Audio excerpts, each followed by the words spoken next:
लड़कियां भी सारी मुझे वोट देती। कभी किसी खातून ने मुतासर नहीं किया? मैं लोगों को मुतासर हुआ, मैं किसी से इतना मुतासर नहीं हुआ कि नतीजा खेज हो। कभी सोचा नहीं घर बसाना? अब नहीं सोच सकते। वो कोरोना में ये एहसास हुआ, कोई वसीयत लिखने वाला तो होना चाहिए। जब आपको कोरोना हुआ तो आपके सबसे करीबी लोग कौन थे? एक्चुअली मजाक में ही हो गया मुझे।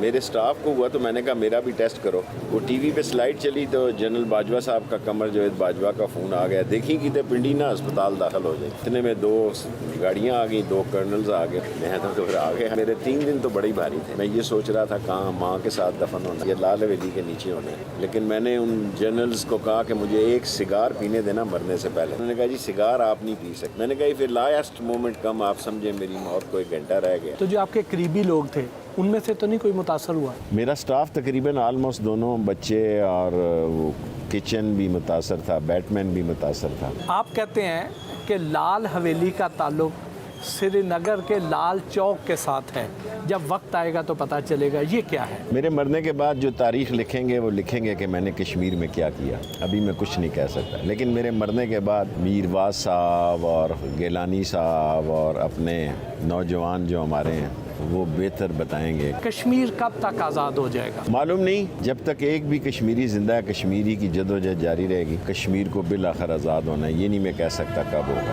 क्या मुस्तकबिल करीब में पाक भारत जंग का भी कोई अंदेशा है? मोदी के दौर में इसके बड़े ख़तरात हैं। मोदी जो है, क्योंकि उसने फ़र्स्ट टाइम ये पॉलिसी अपनाई है कि इंडिया जो नॉन अलाइंड था और गैर जानबदार मुल्कों का रुकन था, अब अमेरिका के जेब की घड़ी और हाथ की छड़ी बन गया है। सो इट्स वेरी डेंजरस, क्योंकि अमेरिका के आर्म्स और यूरोपियन वेपन्स वो सारा रशिया पे डिपेंड करता था। उसके बाद बड़े लेटेस्ट आर्मामेंट आ गए हैं।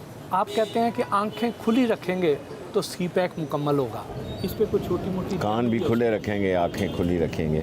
इंटरनेशनली बहुत बड़ा तूफ़ान है सी पैक के ख़िलाफ़, सब मुखालिफ हैं और दुनिया में एक 3rd वर्ल्ड वॉर को होता हुआ मैं देख रहा हूँ। ये तो सब जानते हैं कि 1992 का जो वर्ल्ड कप था उसके कैप्टन इमरान खान थे, लेकिन ये बहुत कम लोग जानते हैं कि उस वक्त आप स्पोर्ट्स मिनिस्टर थे। हमारे सेक्रेटरी जो इन्फॉर्मेशन में थे वो उस वक्त क्रिकेट में होते थे। तो मैंने नवाज शरीफ को कहा कि मैंने वर्ल्ड कप देखने जाना है। पहले उसने कर दिया हाँ, जब मेरी फाइल गई उसने कहा छोड़ छट पर ही जाना, दफ़ा कर। तो फिर मैं नहीं गया, वरना मैं वर्ल्ड कप देखने जा रहा था। लेकिन मैंने जहाँ इंडिया का मुकाबला हुआ है क्रिकेट का वो ज़रूर देखा है, खा बॉम्बे हो, खा यूएई में जो मियाँ दाद ने छक्का मारा। मैं तो गुल्ली डंडा का प्लेयर हूँ। इंडिया से मैच हो तो मेरे जज्बात खेलते हैं, बाकी मैं टाइम नहीं ज़ाया करता। आप इंडिया में भी बहुत ज़्यादा पॉपुलर हैं। मुसलमान इंडिया का मेरा फॉलोअर है, फ़ैन है। बाज़ का मेरी इतनी रेटिंग होती है, मुझे हैरानगी होती है कि इंडिया में मेरी बहुत रेटिंग होती है। आप आजकल सोशल मीडिया पे बहुत ज़्यादा छाए हुए हैं, आपका सोशल मीडिया कौन देखता है? मैं तो ट्वीट भी नहीं करता, अल्लाह की शान है। मैं लोगों को कहता हूँ कि लोग कहते हैं मेरा सोशल मीडिया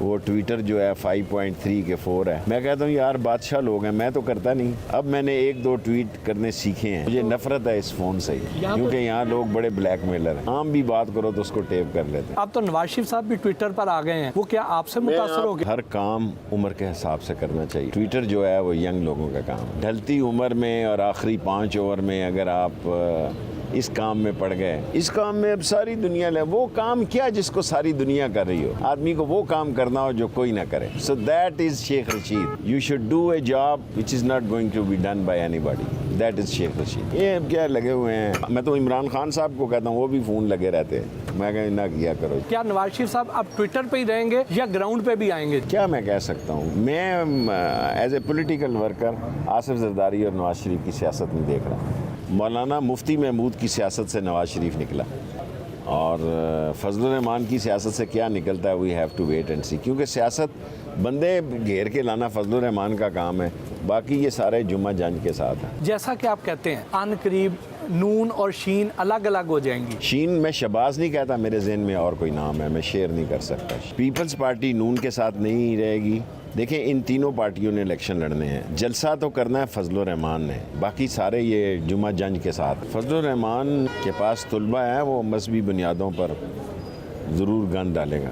जरदारी साहब पर एस्टेब्लिशमेंट के साथ मिलके बलूचिस्तान हुकूमत गिराने का इल्ज़ाम है, सेनेट इलेक्शन उल्टाने का इल्ज़ाम है, तो क्या जरदारी साहब का सियासी मुस्तकबिल आपको नज़र आता है? जरदारी इस्टेब्लिशमेंट के साथ जाएगा। पाकिस्तान की इस्टेब्लिशमेंट बहुत मजबूत अदारा है, जिंदा अदारा है और पाकिस्तान की बैकबोन है, पाकिस्तान की पाक फौज। किसी को गलतफहमी नहीं होनी चाहिए। क्या आपको बिलावल भुट्टो से वाकई मोहब्बत है? और मेरा तो ब्रेकअप होने वाला है। लेकिन आप तो उन्हें मोहब्बत भरे पैगाम भेजते रहते, भेजता रहा हूँ, अब पता नहीं ब्रेकअप की जाने जा रहे हैं। आपकी तरफ से या उनकी वजह से? उसकी तरफ से। मेरा तो वही खलूस भरा दिल है उसके लिए। 2023 का पंजाब किसका होगा मुकाबला नून और तहरीक इंसाफ में होगा। और कामयाबी किसको मिलेगी? ज़ाहिर है मैं इमरान खान के साथ हूँ, कोशिश भी करूँगा कि इमरान खान आए।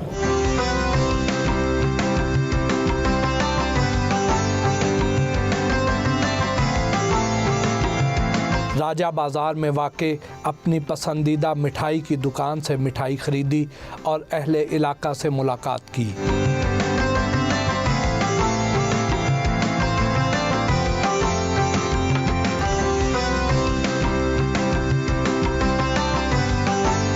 कराची सर्कुलर रेलवे की तैयारियों का जायज़ा लेने के लिए कैरेज फैक्ट्री इस्लामाबाद गए।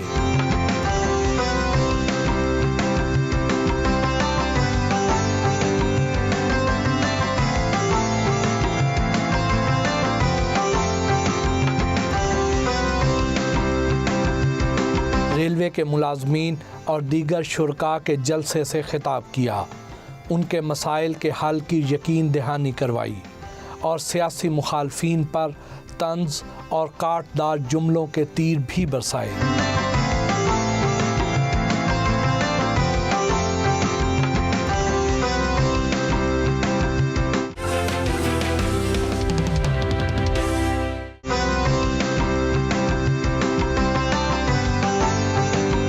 लाल हवेली वापस आए तो शेख रशीद अहमद से गैर सियासी और हल्की फुल्की गपशप भी हुई।